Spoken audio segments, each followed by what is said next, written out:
कहते हैं सुबह का भूला शाम को घर लौट आए तो उसे भूला नहीं कहते, लेकिन पड़ोसी देश पाकिस्तान के सियासी नेता न जाने कौन से नशे में चूर रहते हैं कि वो चाहकर भी सच्चाई कबूल नहीं कर पाते। जनता भूख से बेहाल है और पाकिस्तानी नेता कश्मीर कश्मीर की रट लगाए रहते हैं, जबकि हालत यह है कि उनसे अपना ही घर संभल नहीं रहा।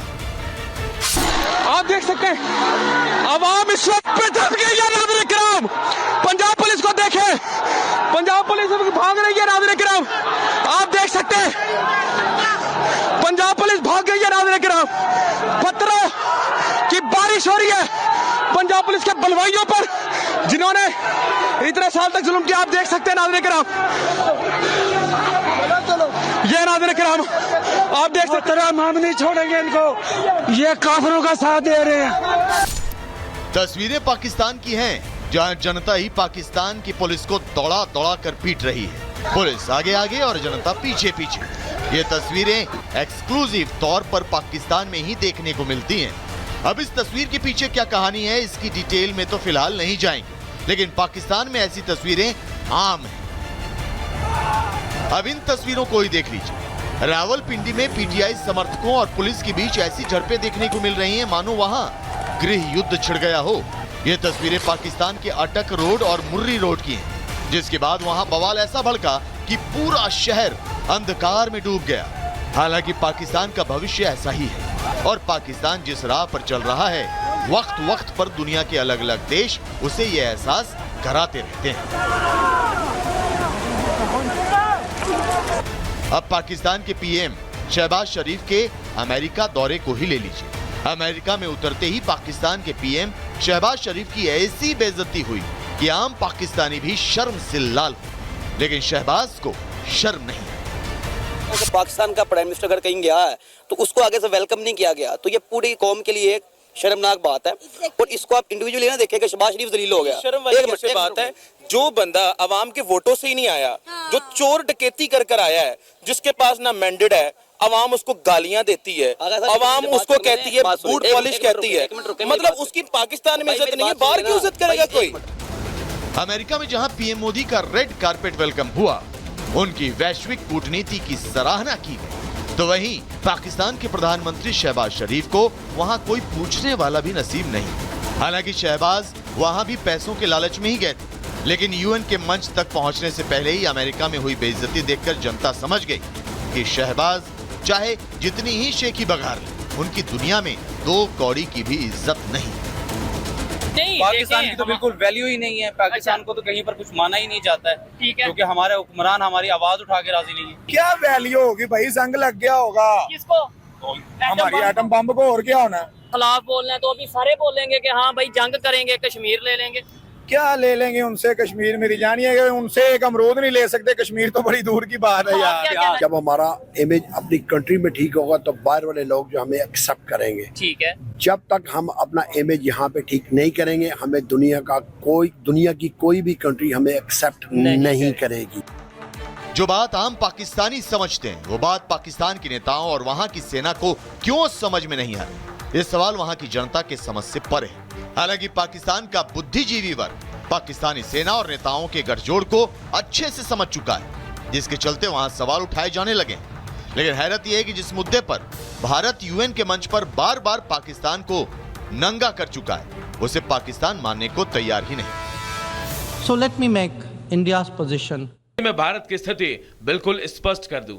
पाकिस्तान की सीमा पार आतंकवाद नीति कभी सफल नहीं होगी। इससे माफी की उम्मीद बिल्कुल नहीं करनी चाहिए। इसके विपरीत ऐसी हरकतों का अंजाम उसे भुगतना होगा। Actions will certainly have consequences. बहरहाल भारत एक जिम्मेदार पड़ोसी होने के नाते बार बार पाकिस्तान को सुधरने का मौका देता आ रहा है। अब देखना यह कि शहबाज इस मौके का फायदा उठा पाते हैं या फिर यूं ही आतंक फैलाकर पूरी दुनिया में अपना और आम पाकिस्तानियों का दिल जलाते रहते हैं। Bureau report, Republic Bharat. Pakistan की वर्तमान स्थिति दुनिया के किसी भी देश से छिपी हुई नहीं है। आतंकवाद को पालते पालते भुखमरी की स्थिति तक पाकिस्तान पहुंच गया है। अपने रक्षा बजट को तो मजबूत करता है, लेकिन देश की जनता के लिए 1% नहीं सोचता है। वो जनता जो वोट देकर सरकार चुनती है, वो सरकार कुछ नहीं सोचती। उसी सरकार से जनता की नाराजगी समय समय पर सामने आती रही है और ऐसे में ये भी कहा जा रहा है कि आने वाले समय में नाराजगी सड़कों पर भी दिख सकती है, क्योंकि आज पाकिस्तान के जो हालात हैं, सरकार के खिलाफ कई मोर्चों पर उनके मोर्चे खिले हुए हैं, सरकार के खिलाफ खुले हुए हैं और उसे देखते हुए अब इस बात का इशारा मिलने लगा है कि अब शहबाज ज्यादा दिन के मेहमान नहीं हैं उस कुर्सी पर जिसके लिए वो सारा खेल कर रहे हैं। वहां भी बांग्लादेश जैसी हालत हो सकती है, बांग्लादेश जैसी स्थिति देखने को मिल सकती है। यह अंदेशा क्यों लगाया जा रहा है? कुछ आपको पॉइंटर्स दिखाते हैं कि आखिर क्यों बांग्लादेश जैसे हालात पाकिस्तान में बनने के कयास लगाए जा रहे हैं। दरअसल पाकिस्तानी जनता में आक्रोश लगातार देखने को मिल रहा है और सोशल मीडिया पर लोग खुलकर अपनी बात कहते रहे हैं।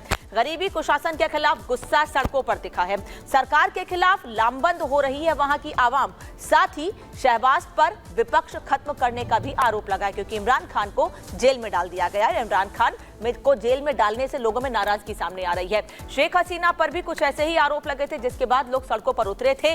5 अगस्त का वो दिन था जब शेख हसीना को देश छोड़कर भागना पड़ा था। तो लोग इसीलिए कह रहे हैं, पाकिस्तान के मामलों के जानकार ये कह रहे हैं कि वो समय दूर नहीं जब पाकिस्तान में भी बांग्लादेश जैसी स्थिति बन सकती है और सरकार को देश छोड़ के भागना पड़ सकता है।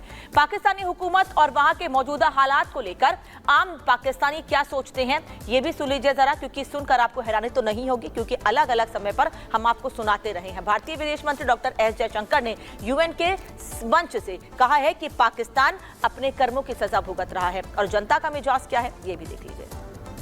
गए हो अमेरिकन दौरे पे, 7 दिनों का आपने दौरा किया है, वहां पे आपको एक बंदा ना मिले। आप प्राइम मिनिस्टर हो के झाड़ू पोछाओ, अल्लाह बना ले हो। इंडिया में भी दहशतगर्दी के हमले होते हैं, इंडिया को कोई टेररिस्ट नहीं कहता। अमेरिका में होते हैं, अमेरिका कोई टेररिस्ट नहीं कहता। पाकिस्तान को क्यों कहते हैं, इसके पीछे वजह पता क्या है? क्योंकि हम लोग हैं कमजोर। अपनी इज्जत हमने खुद गवाई है। जब चोरी कर करके वोट किसी और के वोट्स लेके आप प्राइम मिनिस्टर बन जाएंगे तो कोई आपसे क्यों ही मिलेगा, ठीक है ना। तो अभी भी अगर पाकिस्तानियों का अकल नहीं आ रही, जितने भी पटवारी हैं उनको समझ नहीं आ रहा, तो ऐसे ही अपनी बेइज्जती करवाते रहेंगे। मांगने के लिए जाएंगे, इनको वेलकम करेंगे, वो तो धक्के मारेंगे। हमारे पास कोई फकीर आ जाता है, उसको क्या कहते हैं, हमारे पास साथ बैठो या वेलकम करते हैं। ये भिखारी हैं, ठीक है। मैम, बात करने का मकसद पाकिस्तान को 2 चीज़ें चाहिए, एक इस्लामी कानून चाहिए और दूसरी इल्म चाहिए, तलीम चाहिए, ठीक है ना। यूनिवर्सिटी कॉलेज अच्छी होनी चाहिए, नॉलेज। ये कहते हैं कि हम पढ़े लिखे नहीं हैं, हमारे अवाम भी ऐसे रहे, इनको नॉलेज ना हो। तो पाकिस्तान की जनता चाहती है, होना तो बहुत कुछ चाहिए लेकिन हो कुछ नहीं रहा है पाकिस्तान में, इसी बात का तो रोना है। अब सवाल ये उठ रहा है कि पाकिस्तान की बोली लगने वाली है, क्योंकि पाकिस्तान सिर से लेकर पैर तक कर्ज में डूबा हुआ है। कैसे, ये बता देते हैं आपको। 124 अरब US डॉलर का कुल कर्ज पाकिस्तान पर है। 4 साल में पाकिस्तान को 100 बिलियन का कर्ज चुकाना है। नए कर्ज से भी कर्जा चुकाना नामुमकिन है, क्योंकि कर्जा चुकाने के लिए नया कर्ज चाहिए होगा, वो नहीं मिल पाएगा। सऊदी अरब का करीब 5 बिलियन डॉलर पाकिस्तान को चुकाना है और चीन का 4 बिलियन डॉलर का कर्जा पाकिस्तान पर है। यूएई की बात करें तो 3 बिलियन